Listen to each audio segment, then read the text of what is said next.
Hi, everybody.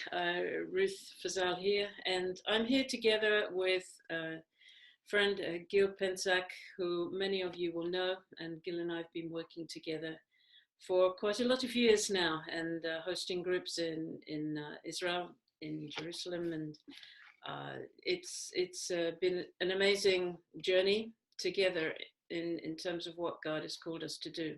But I've asked Gil to talk a little bit with me today about Oratorio Terezin. So, welcome, Gil.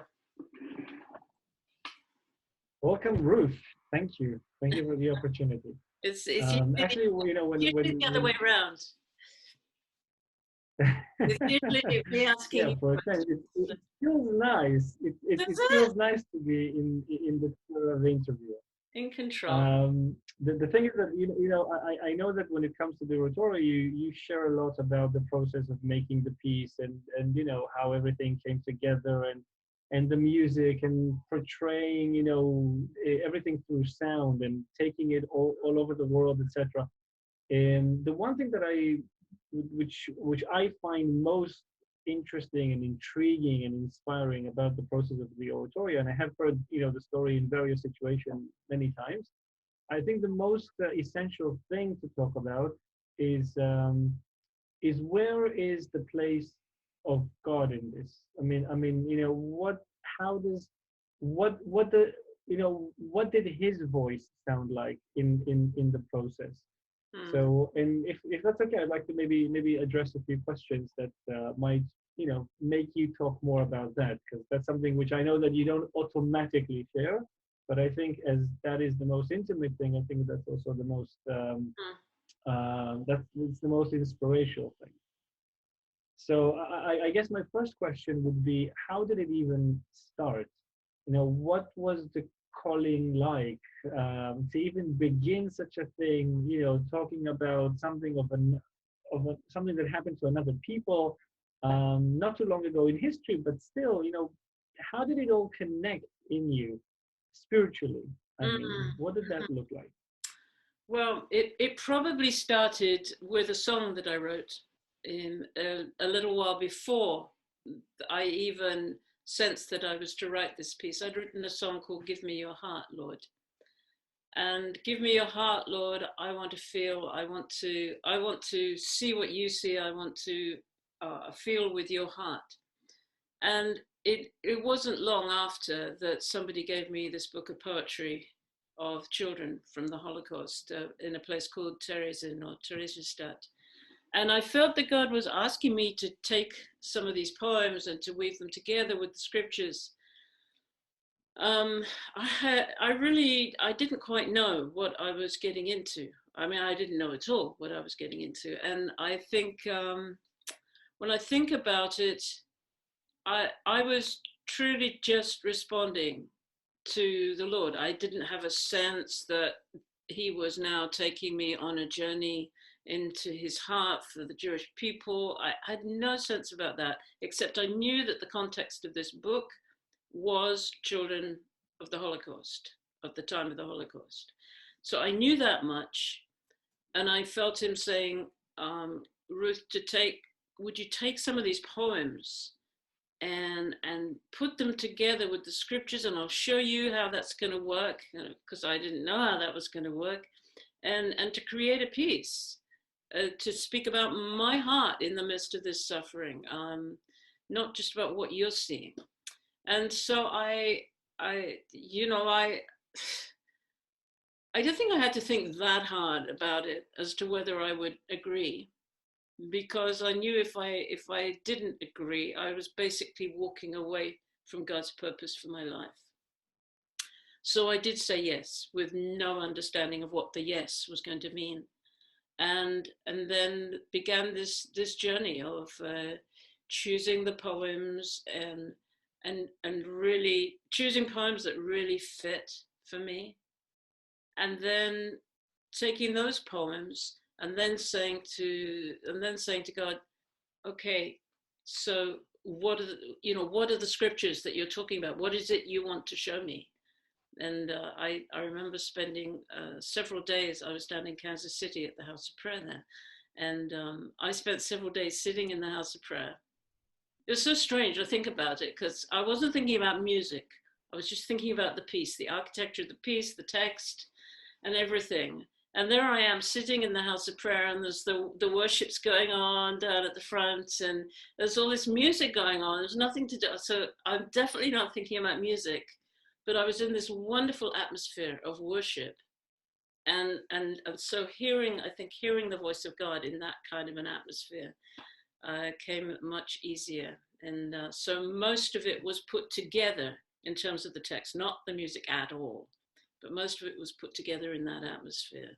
And it amazed me what God showed me. And when I went to the scriptures, and I was starting to feel it, but still not really understanding where this was actually going to lead me. So that was the thing. It was, I was just responding to him. That was it.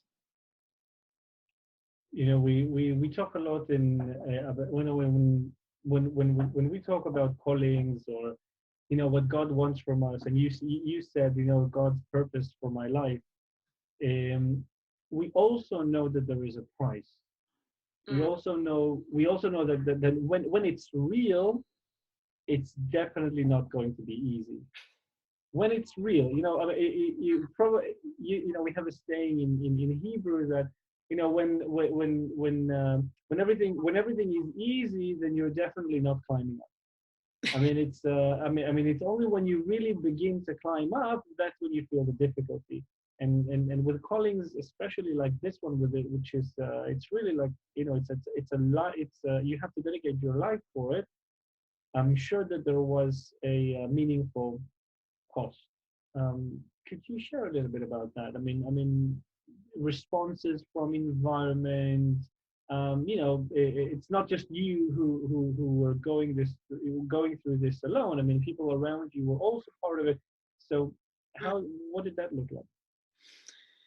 Well, from a very personal perspective, I think what I found was that everything that was going on in my life at the time, God, He took those things, any point of pain, any point of difficulty, it felt as though I was feeling those things 100 times more.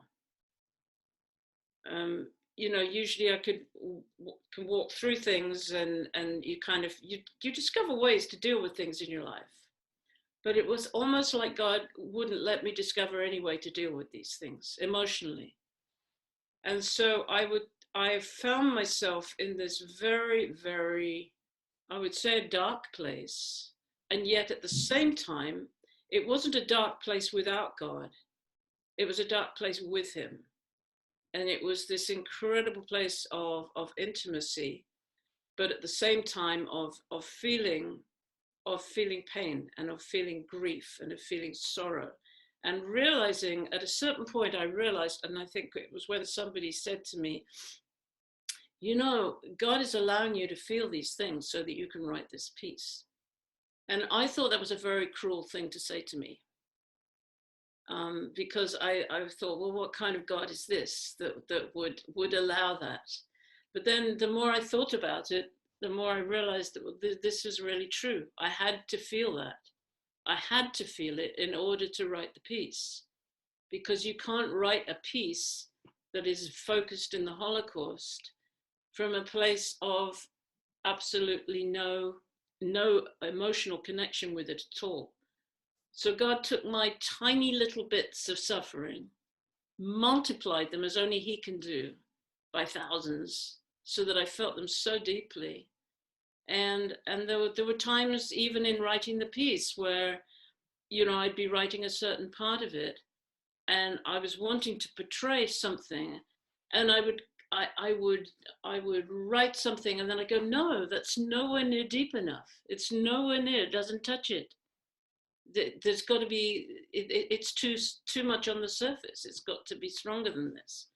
So it was really a journey that God allowed me to enter into. He allowed me, drew me into the darkness, and He was there.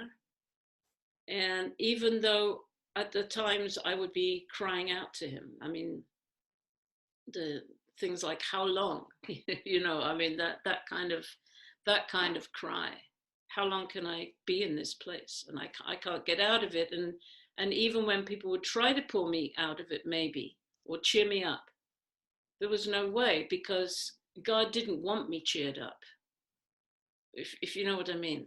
It was a choice I was making to stay where God had put me and actually experience it.